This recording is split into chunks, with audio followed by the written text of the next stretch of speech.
तो देखो, आज हम लोग सीख रहे हैं सबसे पहले इलेक्ट्रिक फील्ड इंटेंसिटी निकालना इलेक्ट्रिक डायपोल की वजह से। अब इलेक्ट्रिक डायपोल, सबसे पहले मैं बताना चाहिए इलेक्ट्रिक डायपोल क्या होता है।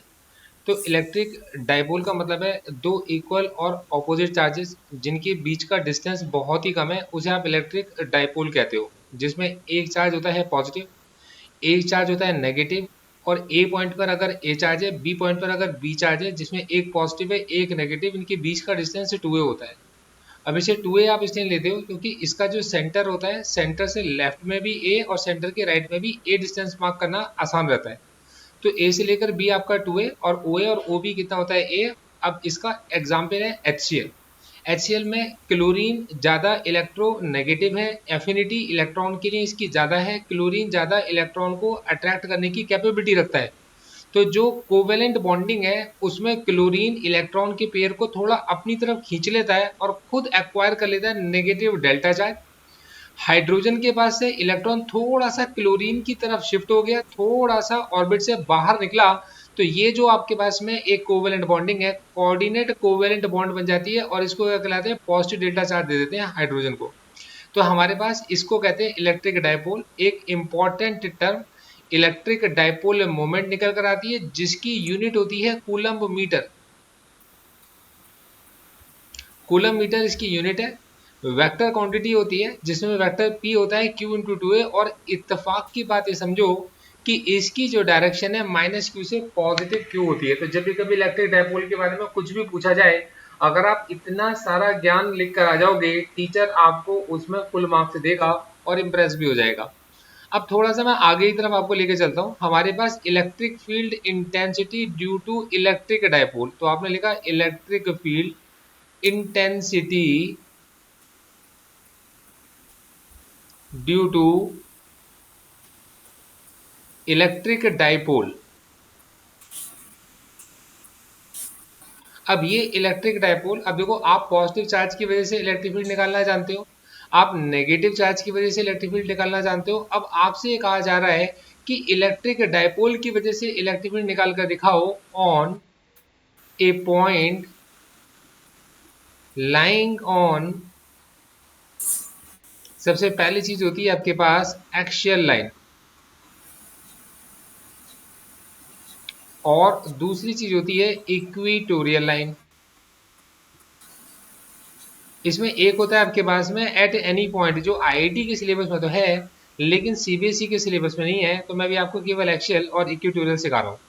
तो देखो, एक्शियल लाइन के अंदर क्या होता है, तो सबसे पहले हेडिंग डालोगे आप एक्शियल लाइन। इसको कहते हैं line joining the two charges, line joining the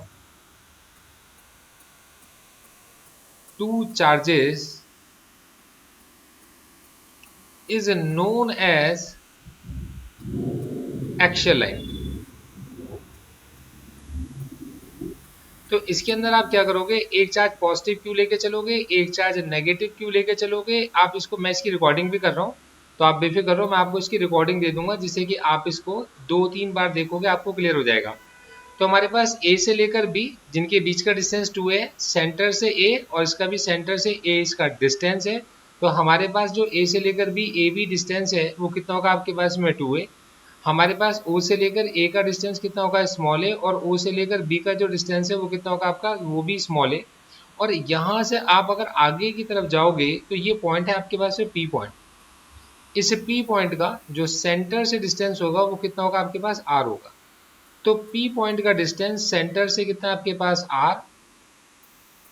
OP distance हमारे पास आर है। आपने बिल्कुल जो जो आपको दिख रहा है, आप जो फिगर के अंदर बनाकर चल रहे हो, आप उसे एज इट इज लेफ्ट में लिखते चले जा रहे हो। बस टीचर को पता होना चाहिए एक्शियल लाइन, बच्चा जानता है एक्शियल लाइन है क्या, उसने बता दिया कि ऐसी लाइन जो दो चार्जेस को ज्वाइन करके बनती है, मैं उसको एक्शियल लाइन कह रहा हूँ। तो दोनों चार्जेस यस। को ज्वाइन करने वाली लाइन के राइट में भी चार्ज हो सकता है, लेफ्ट में भी हो सकता है, लेकिन इस बार हम लोगों ने क्या करा, पॉजिटिव चार्ज से दूर रखा है, नेगेटिव चार्ज के पास में रखा है। किसी भी तरह पॉइंट हो सकता है। डिफाइन करने के लिए सेंटर पॉइंट हम लोगों ने लिया, सेंटर से लेफ्ट का डिस्टेंस ए है, सेंटर से राइट का डिस्टेंस ए है, और सेंटर से पॉइंट का डिस्टेंस कितना है, आर है। ये हमने लेफ्ट में मेंशन कर दिया। अब देखो, आप बात कर रहे हो इलेक्ट्रिक फील्ड पी पॉइंट पर because of the charge at A, आप इसकी बात कर रहे हो। तो ये होगा क्या, ये होगा आपके पास में 1/4 पाई एप्सिलॉन नॉट। जिस चार्ज की वजह से आप इलेक्ट्रिक फील्ड निकालते हो, आप उस चार्ज को लिखते हो। अपॉन में डिस्टेंस का स्क्वायर लिख देते हो। और आप यहाँ पर जानते हो कि जब भी कभी डायरेक्शन चेक करनी होती थी तो वहां पर हम लोग एक टेस्ट चार्ज रख कर देखते थे, जिसमें ये जो मेरा पॉजिटिव यस चार्ज है ये पॉजिटिव चार्ज रिपेल करेगा, ये पॉजिटिव चार्ज रिपेल करेगा इस क्यू नॉट चार्ज को। मतलब इलेक्ट्रिक फील्ड पी पॉइंट पर because of the charge at A towards right होगी, हाँ या ना। Yes sir. आपने इसको लिख दिया कि भाई डायरेक्शन शोन इन फिगर, मतलब इसके अंदर आपको इतनी सी भी दिक्कत नहीं आएगी अगर आप इसे इस तरीके से करोगे तो आप इसमें गलती कभी करोगे ही नहीं। डायरेक्शन शोन इन फिगर, यहाँ तक का कॉन्सेप्ट क्लियर है। Yes sir. ठीक है, अब आप निकालना चाहते हो कि इलेक्ट्रिक फील्ड पी पॉइंट पर because of the charge at B, तो वही चीज आपका वही फॉर्मूला आप क्या लिखोगे, 1/4 पाई एप्सिलॉन नॉट जो कभी चेंज ही नहीं होता, चार्ज लिखते हैं अपॉन में डिस्टेंस का स्क्वायर कर देते हो। अब आपने देखा कि बी पॉइंट पे जो चार्ज है वो है नेगेटिव और पी पॉइंट पे जो चार्ज है वो है पॉजिटिव क्यू नॉट, तो ये नेगेटिव क्यू इस क्यू नॉट को अट्रैक्ट कर लेगा अपनी तरफ। तो इलेक्ट्रिक फील्ड बनेगी पी पॉइंट पर because of the charge at B, आए ना। मेरी यस बात समझ सर। रहे हो, पी पॉइंट पे electric field towards the charge B, ये बन गई electric field at point B because of charge B towards negative Q charge बन गई। आपने फिर यहाँ पर भी लिख दिया direction shown in figure. Yes sir.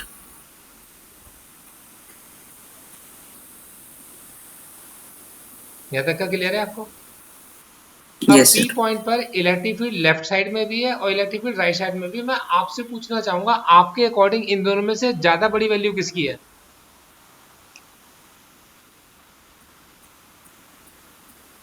Sir एक किसकी बार रिपीट इलेक्ट्रिक कर फील्ड ज्यादा दीजिए। होगी, मतलब कि आपके अकॉर्डिंग ये क्यू नॉट चार्ज मूव किधर करेगा। सर लेफ्ट साइड की तरफ। लेफ्ट साइड की तरफ, इसका रीजन दे सकते हो आप। भाई सर आपने, क्योंकि उस तरफ जो चार्ज है, हाँ सर इधर से हमने जो चार्ज दिया है सर वो मतलब उस तरफ के जो देखो चार्ज से आपने ना अट्रैक्ट जवाब हुए बेटा हैं। बिल्कुल सही दिया, मैंने बहुत बार नोटिस करा है कि आप मैक्सिमम टाइम जब आपसे क्वेश्चन पूछे जाते हैं आप आंसर सही करते हो, बस आप ना रीजन गलत देते हो।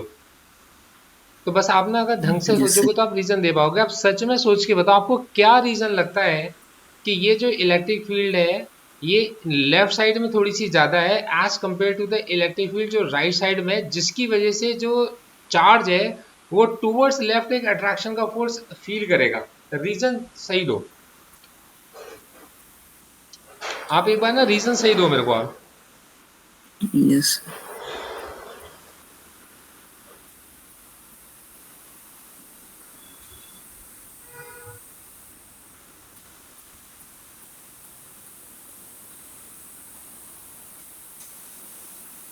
सर। लेफ्ट साइड में दो चार्ज हैं इसलिए क्या। ये कोई रीजन नहीं है।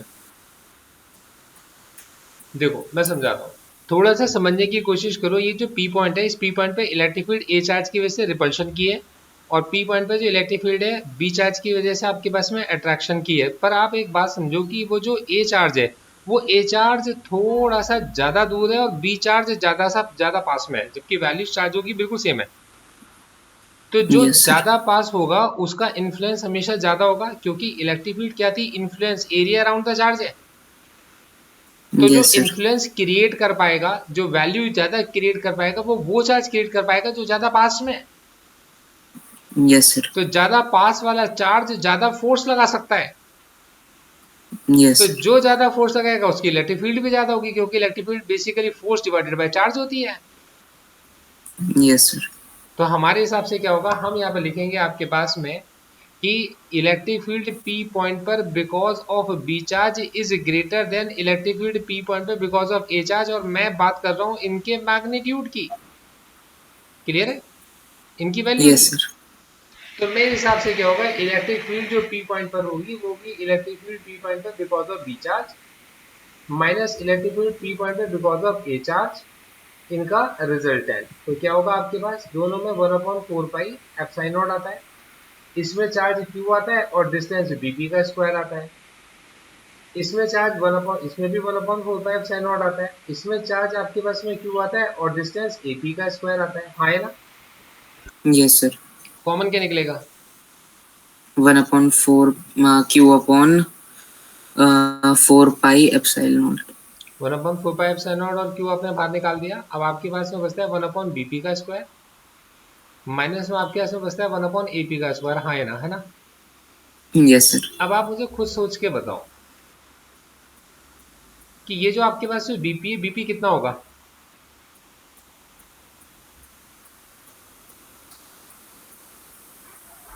Sir total AP minus AB। देखो हम हमेशा सेंटर से बात करके चलते हैं। तो ये यस सर। बीपी जो है आपके पास में, ये जो बीपी है, इस सेंटर आर से जो डिस्टेंस है, मतलब पूरा डिस्टेंस जो आर था उसमें से ए को माइनस करोगे तो आप बी पॉइंट पे पहुंच जाओगे, है ना। Yes sir.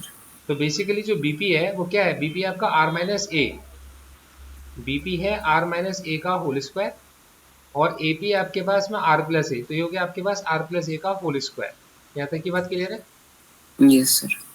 अब देखो ये बन जाता है हमारे पास 1/4 पाई एप्साइन नॉट, ये चार जगह हमारे पास में क्यू है।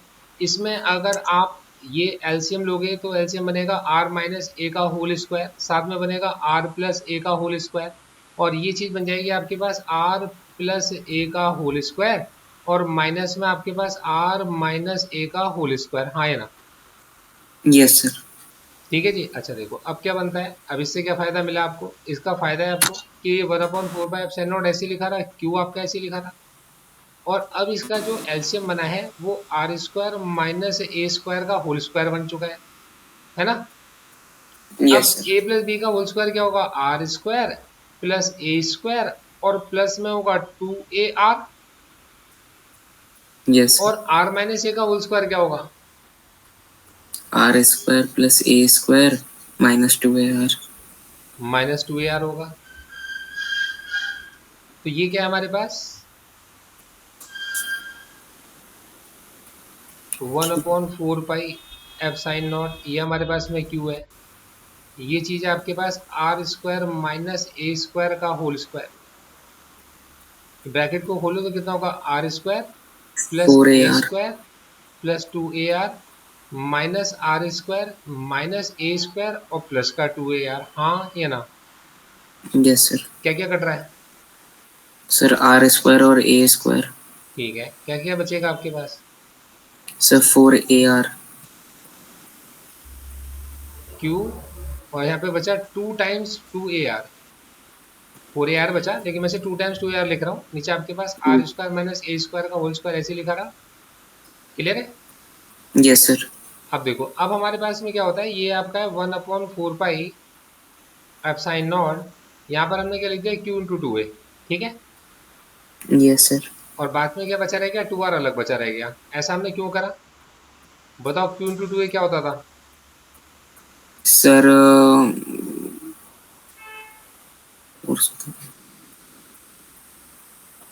क्यू इंटू टू ए होता था आपका इलेक्ट्रिक डाइपोल मोमेंट, जो आपने निकालना सीखा था अभी थोड़ी देर पहले। ये हो गया P इंटू 2R, और अपॉन में कितना? R square minus A square का होल स्क्वायर, क्लियर है। Yes sir. और डायरेक्शन क्या है? टूवर्ड्स बी, ठीक है जी। Yes sir. अच्छा अब आपके पास ये निकली है इलेक्ट्रिक फील्ड,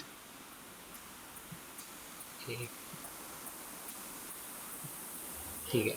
अब देखो ये जो चीज निकली है आपके पास, ये निकली है इलेक्ट्रिक फील्ड पी पॉइंट पर। तो आपने क्या करा? आपने इसको बॉक्स के अंदर बंद कर दिया,